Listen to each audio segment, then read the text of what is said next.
it's the GroveStGambler back again with another mediocre gameplay and commentary, and tonight we're back again here on Forza 4. We're looking at the Rivals Mode Drift Zone. This is the Silvia Drift Challenge. The requirements are like the car has to be related to the Nissan Silvia in some way or other, and there's like a maximum horsepower requirement and some other stuff, but basically this is the car that I made for this. It's a tribute to my old roommate. Actually, it's optical fiber. I beat one of his old ghost cars in one of my old videos. But anyways, yeah, he used to have a car kind of like this, a black 240 SX, and actually I don't really remember it as being that great of a car, especially the seats. God, the seats were terrible. It was like, you know, sports cars are supposed to have like side bolsters to hold you into the seat, you know, while you're turning, but this car, like this, like it would literally try to throw you out the window every time you try to take a turn. I'm really confused as to how like a car like that could become a drift legend, as it were. Although actually the version that we got was kind of, I mean, we used to always like joke around, your car has a truck engine in it, because the engine that we got was like from a pickup truck, like the Nissan pickup trucks. But anyways, I digress. This is, again, this is drift mode, so if you've never done the drift scoring before on Forza, I guess I'll go through and explain that a little bit. You're trying to drive sideways, and the more sideways you go, the more points you get, and you lose all your points if you fall off the track, or if you spin all the way around or something. So basically, the way you get more points is by going faster, and by getting more sideways, and by linking your drifts together, you can get more and more points.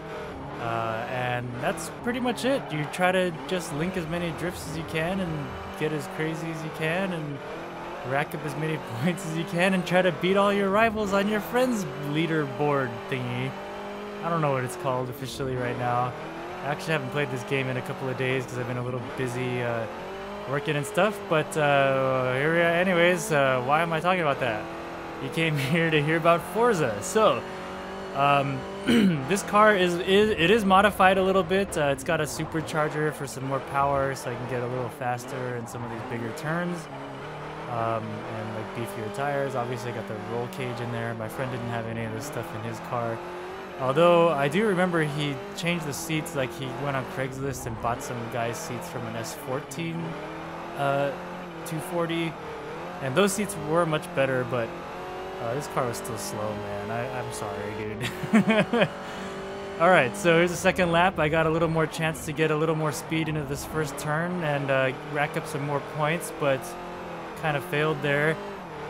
And in general, you do want to go faster. I know a lot of people, when they first start out, they try to like do these little fishtailing maneuvers and like link a bunch of little tiny fishtails together to add up a bunch of points, but trust me, by going faster, you do actually rack up the points a lot faster.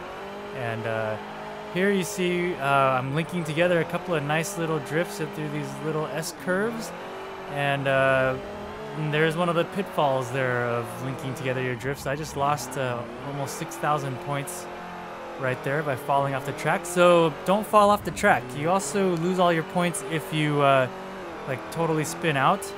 There's no bonus points for doing 360s on this. Once you get past that, you know, 90-degree mark, you lose all your points. And you don't, however, this isn't like trying to set a clean lap on like the regular hot laps though. Like if you hit a wall or something, it's not gonna necessarily dock you points for that. And like in drifting, it's almost cheered, like if you can just tag your bumper against, you know, the wall while you're doing a drift, so they don't necessarily dock you for that here. So here I am coming up now. I'm gonna really go for it. It's the third lap. Got some good speed to help me carry speed through this first turn. It is kind of a big sweeper, so you want to get some good speed built up to get enough energy to get you through here sideways. I kind of ran out of power there, but what can I do? I got a truck engine in this thing, right? Now, as you're trying to link your drifts together, it is worth noting that it only scores in general, it only scores your drifts if you are in a turn, and it doesn't score them if you're on a straight. It is a little bit glitchy about what it considers a turn and what it considers a straight, but basically you're not going to get any points for just fishtailing all the way down a long front straight. You got to actually do it in the turns. And speaking of fishtailing, sometimes you do got to do that to try to rack up points, especially on the really big turns like this. This car doesn't have enough power. It's powered by a truck engine. It doesn't have enough power to make it all the way through a turn like that. So sometimes to keep the points adding up, you do got to do a little fishtail action, but in general, you just want to do a nice big fast drift through the turn and you'll score more points that way. So keep your speed up. Here I am coming toward the last part of the track. You'll see right here, I'm not scoring points here, but I am scoring points there, and that's the straight and the turn. That's what it considers it anyways.